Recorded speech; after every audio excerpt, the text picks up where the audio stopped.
समस्त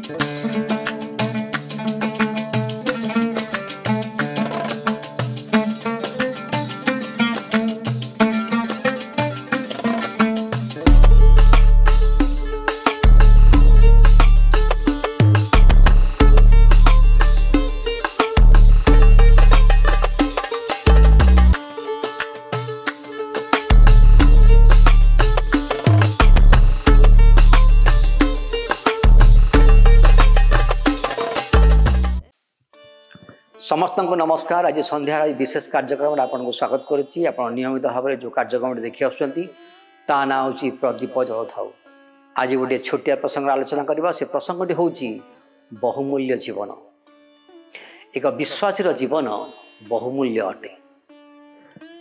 बाइबल गोटे अंश पढ़ा माथ्यू तार 10 अध्याय 39 पदटी कौन लिखा जाए, जे अपना जीवन बंचाए से ता हराइब, आउ जे मो निमंते अपना जीवन हराए से ताहा बंचाइब।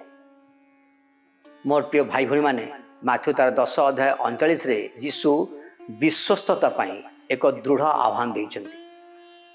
से कहउछन्ति जे अपना जीवन बंचाए से ता हराइब, आउ जे मो निमंते अपना जीवन हराए से ता बंचाइब। एहीपरि वक्तव्य, एहीपरि मने होउथवा वक्तव्य विश्वर चिंताधारा को परिवर्तन करे। पार्थिव जीवन एवं स्वर्गीय जीवनर पार्थक्य उपरे निर्भर करे। आसंतु तांको पई आपणकर जीवन हराइबा विषय रे यीशुंकर वक्तव्यर विषयवस्तु को आज किसी समय चिंता करिबा। यदि आपण माथ्यू तार 10 अध्याय 34 रु 39 पद पढ़िबे तार सेटा स्पष्ट भाव लिखा जाए। कौन लिखा जाए, मु जे पृथ्वी रे शांति देबाकू आसी अछि एहा मने कर नाही। शांति देवाको न आसी बरं खड्ग देवाको आसी अछि। कारण मु पिता सहित पुत्रर और माता सहित कन्यार पुणी शाशु सहित बहुर विरोध घटाइବାକୁ आसी अछि। आउ मनुष्यर निज परिजन ही ताहार शत्रु हेबे। किए हेबे? आउ मनुष्यर निज परिजन ही ताहार शत्रु हेबे। से पिता की माता को मोठार अधिक प्रिय गान करे। जे पिता की माता को मोठार अधिक प्रिय ज्ञान करे से मोर योग्य नुहे।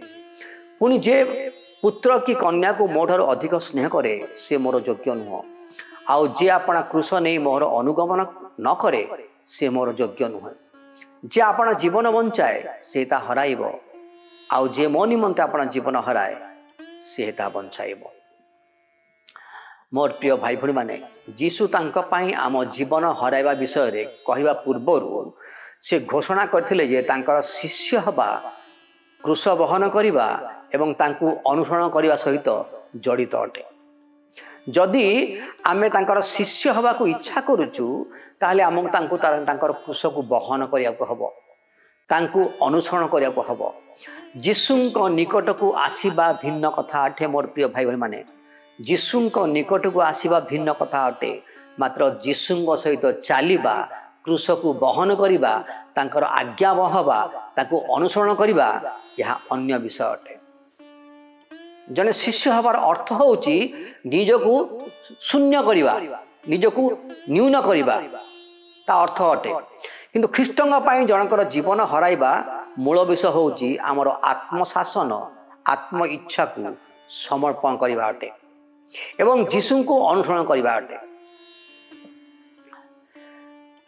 मोर प्रिय भाई भणी माने यीशुंकर उद्देश्य रे जनकर जीवन हराइबा आत्मकेन्द्रिक जीवन त्याग करिबा एवं तांका पाई बंचिबार जीवन को ग्रहण करिबा अटे। मानव प्रकृति आमको आत्मसंतोष आड़क आकर्षित करे। कौन करे? आमको आत्मसंतोष आड़क आकर्षित करे एवं आमर उत्तम कार्य मध्य स्वार्थ द्वारा कलंकित होई पारे। अनेक समय हम भावु भल काम करी मु भल मनीष हो।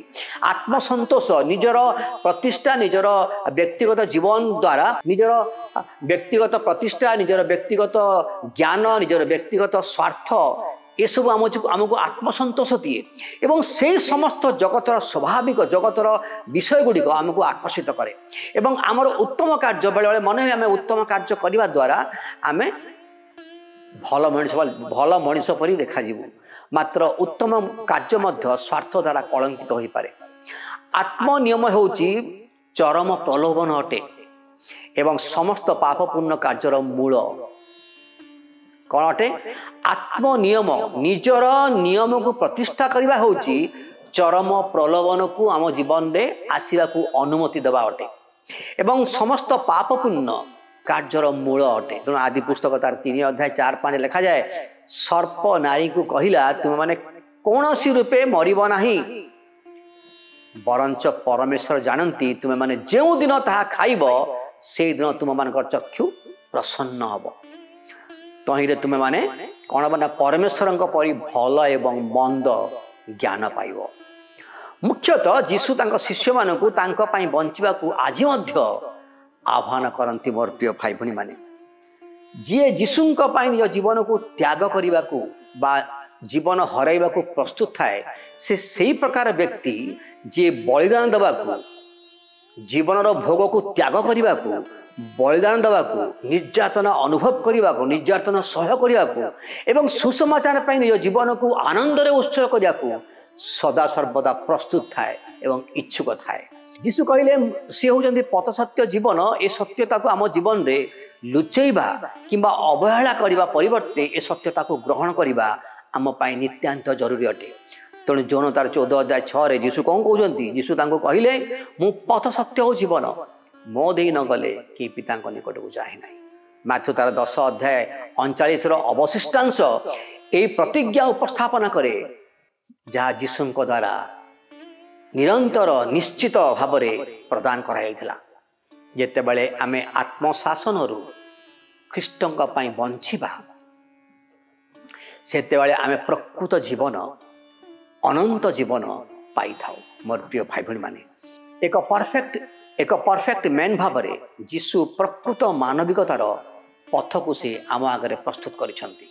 ईश्वरंकर वाक्य जहाँ माध्यम समस्त विश्व सृष्टि होइतिला से प्रामाणिक समृद्ध हबार रास्ता को से बुझंती। ईश्वरंकर वाक्य जहाँ माध्यम समस्त विश्व सृष्टि है से प्रामाणिक समृद्ध हबार रास्ता को आज भी उन्मुक्त करती। विस्मयकर भाव जेतेबेले आमे ख्रीष्टंक पाई बंचिबा पाई निज पाई मरी थाउ निजर जीवन को त्याग करि थाउ सेतेबेले आमे प्रकृत जीवन को पाई थाउ।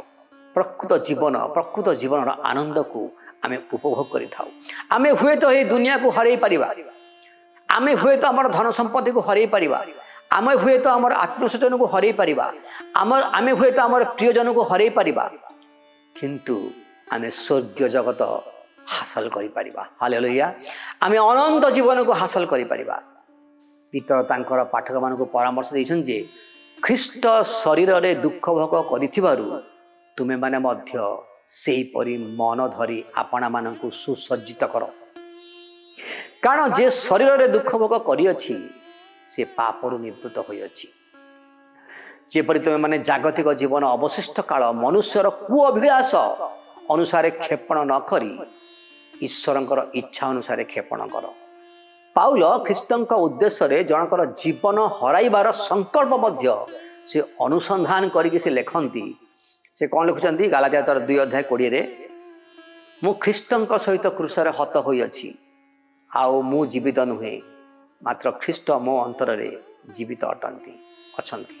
पुणी मु शरीर रे थाई वर्तमान जो जीवन यापन करूअछि ताहा विश्वास रे अर्थात ईश्वरंक जो पुत्र मते प्रेम करी मो निमंते आपना को उत्सर्ग कले ताहांक ठारे विश्वास करी जीवन यापन करूअछि। मोर प्रिय भाई भणी माने यह होची आम जीवन बहुमूल्य जीवन। तेणु आज प्रसंग होची बहुमूल्य जीवन। जे अपना जीवन बंचाए से ता हराइब। कौन कौन लिखा होची? जे अपना जीवन को बंचाइबा को चेष्टा करे ए जगतर समस्त मोह ऐश्वर्य धन संपत्ति मान प्रतिष्ठा को एवं ता जीवन में आसवा को अनुमति दिए आकर्षित हुए ताहेले ता जीवन से हराइब। आउ जे ख्रीष्टंक निमंते अपना जीवन को हराए से ताहा बंचाइब।